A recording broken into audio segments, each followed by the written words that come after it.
Good evening and जय Hind student. बेटा मैं सुनीता द्विवेदी और संस्कृत टीचर। बच्चों आज हम संस्कृत वर्णमाला पढ़ेंगे। संस्कृत वर्णमाला, आज के वीडियो में हम संस्कृत वर्णमाला पढ़ेंगे। सबसे पहले हम वर्ण के बारे में पढ़ते हैं। भाषा की सबसे छोटी ध्वनि को वर्ण कहते हैं। बड़े बड़े कंपटीशन में आता है ये कि वर्ण किसे कहते हैं। तो भाषा की सबसे छोटी जो ध्वनि होती है उसे वर्ण कहते हैं। अभी मैं बता रही हूँ। सही क्रम में लिखे गए वर्णों के समूह को वर्णमाला कहते हैं। सही क्रम में लिखे गए, ठीक है, वर्णों को वर्णमाला कहते हैं, ठीक है। वर्ण संस्कृत में 3 प्रकार के वर्ण होते हैं: स्वर, व्यंजन और अयोगवाह।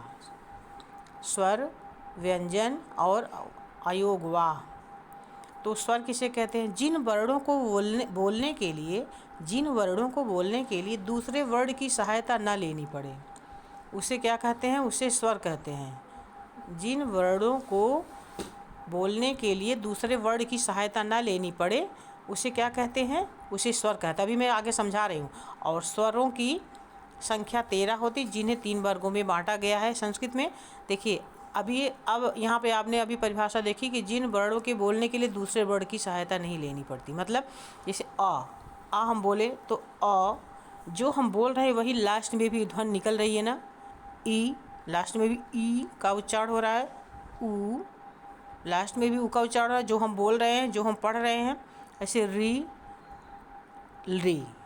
ठीक है।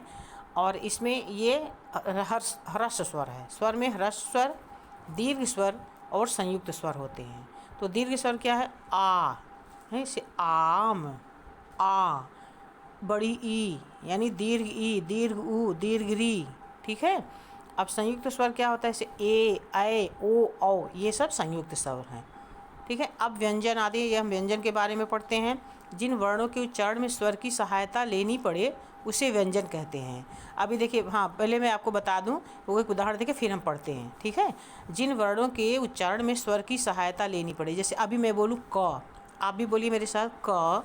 तो क मैं पढ़ रही हूँ क, लेकिन बाद में किसकी ध्वनि आ रही है? अ की।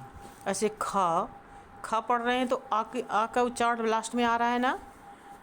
इसी को क्या कहते हैं? व्यंजन कहते हैं। तो व्यंजन 33 होते हैं। और व्यंजन 3 प्रकार के होते हैं: स्पर्श व्यंजन और अंतस्थ व्यंजन और ऊष्म व्यंजन। ये स्पर्श व्यंजन क्या होता है? स्पर्श व्यंजन बेटा, ये देखिए मैं आपको बता रही हूँ। स्पर्श व्यंजन ये होते हैं का से लेके मा तक। अब यहाँ देखिए का। अभी अंतस्थ व्यंजन क्या है? य, र, ल, व।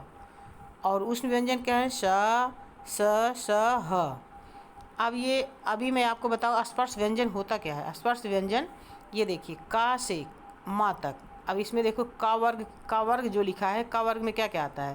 का, ख, ग, घ, ङ, ये का वर्ग हो गया। और च वर्ग में क्या आता है? च, छ, ज, झ, ञ। ट वर्ग में ट, ठ, ड, ढ, ड़। और त वर्ग में त, थ, द, ध, न। प में प, फ, ब, भ, म। अब ये क्या है बेटा? देखो स्पर्श व्यंजन, ध्यान दीजिए। अभी मैंने कहा ना स्पर्श व्यंजन में का से मा तक है। स्पर्श व्यंजन में का से मा तक, ठीक है। तो ये देखिए इसमें या, र, ला, व, यहाँ नहीं, इसके ऊपर ही प, फ, ब, भ, म, यहाँ तक स्पर्श व्यंजन है। इसके बाद अंतस्थ व्यंजन है या, र, ला, व, श, या, र, ल, व, ठीक है। और ऊष्म व्यंजन सा, स, सा, हा। तो बच्चों आज के वीडियो में मैंने आपको संस्कृत वर्णमाला पढ़ाया, और जिसमें वर्ण में स्वर, व्यंजन और अयोगवाह 3 प्रकार के वर्ण। स्वर हैं ह्रस्व स्वर, दीर्घ स्वर, संयुक्त स्वर। व्यंजन हैं स्पर्श व्यंजन, अंतस्थ व्यंजन और ऊष्म व्यंजन। ओके, थैंक यू बच्चों। Like and subscribe my